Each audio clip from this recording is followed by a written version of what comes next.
Hi, my name is Samantha Bohrman, and this episode of the Right Away vlog is going to be about pacing. This here is Silas. He wouldn't sleep in his baby chair, so he's going to be in the video too. Pacing is just how fast you move your reader through the narrative. A page turner has a fast pacing. I'm sure everyone's familiar with the concept of pacing. What I've noticed recently, I'm a reader for an agency, is that pacing is one of the biggest problems that a lot of new writers have when they're writing a novel.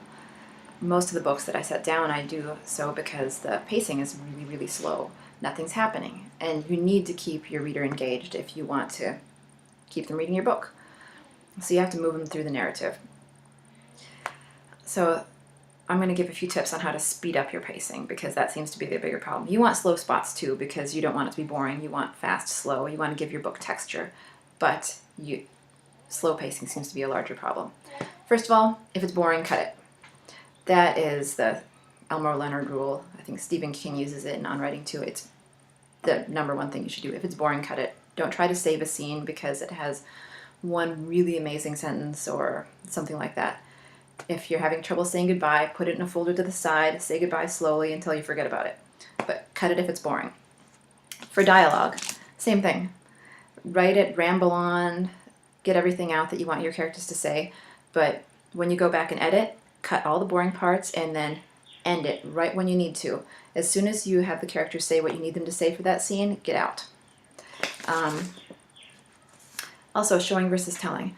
Showing is much better, as we all know. I'm not going to talk much about that because everybody else in the world already has, but to speed up the narrative, you can use telling strategically.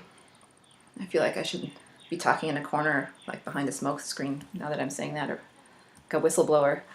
But you can use telling strategically. Like, I would use it in, like, you could say something like, "My mother died when I was 13," instead of showing everything that the character was thinking. You want it to be, but use it strategically. That's all I'll say on that. Also, one of the biggest things you can do to speed up your narrative is you can do through sentence structure and the structure of the book itself. You tend to use shorter chapters, shorter paragraphs, shorter sentences when you want to speed things up. You want it to be staccato, fast. You really see this in thrillers and mysteries and books that really do need to be page turners. But I think you do see that in all kinds of books. I just read The Elegance of the Hedgehog, which is literary fiction, and I noticed that a lot of the chapters towards the end were 1 page long. She was moving me through the narrative, and it worked really, really well. So I recommend doing that. Shorten things up when you want to speed things up. By the same token, you don't want to blow through really, really big moments. If you have a huge moment in your narrative, like, say, a character finds out she's pregnant. I blew that at once and my CP caught me.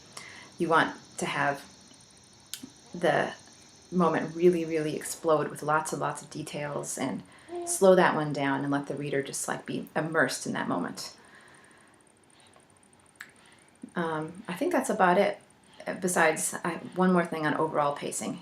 In the beginning, you might want to start out a little bit slower and introduce your reader to the characters and the setting and all of that. By the end and towards the climax, you really want to shorten things up. Make it go fast towards the end. But that's all I have to say on pacing for now. Thanks so much for listening, and tune in for the next Red Away vlog series next Tuesday. Thank you.